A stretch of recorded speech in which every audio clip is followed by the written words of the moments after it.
divide the line between chemical dependency or problematic substance use and addiction.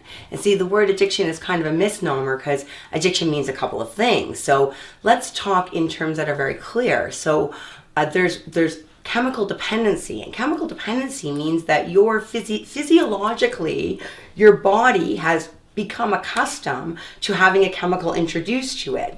It builds up tolerance, and your biochemistry adjusts to the presence of that chemical all the time. And when you start to subtract that chemical, your body feels the result of that chemical being gone. That's chemical dependency. People who have chemical dependency don't necessarily have addiction, although they'll say they're addicted to things. And of course we're addicted. Many of us are addicted to coffee, addicted to cigarettes, addicted to sugar, in the sense that we've been putting them into ourselves physiologically for such a long time that if we stop drinking coffee tomorrow, we would have a big headache. Right? So addiction is often confused, and the term is used interchangeably with chemical dependency. But when I talk about addiction, I'm talking about something different. I'm talking about something that goes beyond chemical dependency, because there are people who have addiction in the context of the disease of addiction who in fact use substances that don't foster any physical dependency. So people who use cocaine don't have physical dependency. People who use marijuana don't have physical dependency. There's a number of substances that don't produce that sort of physiological chemical dependency. Psychological dependency, absolutely, but not physical dependency. So chemically dependent, and then there's problematic substance use.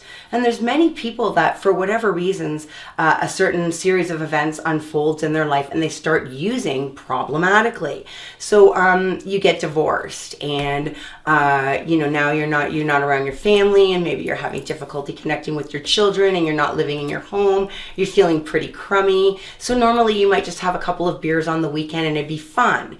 But now, because you're back in the hotel room every night, you feel lonely, maybe you have some bad feelings or negative feelings about what you're going through, your vulnerability is higher, you start drinking a little bit more. Next thing you know, you're drinking every single day. Well, that doesn't mean you're an addict.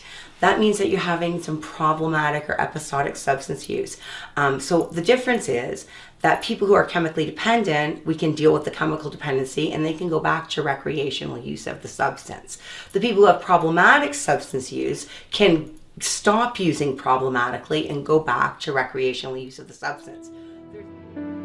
If you or a loved one are looking for help with substance abuse, call our 24/7 helpline at 1-800-615-1067. A caring addiction advisor is awaiting your call.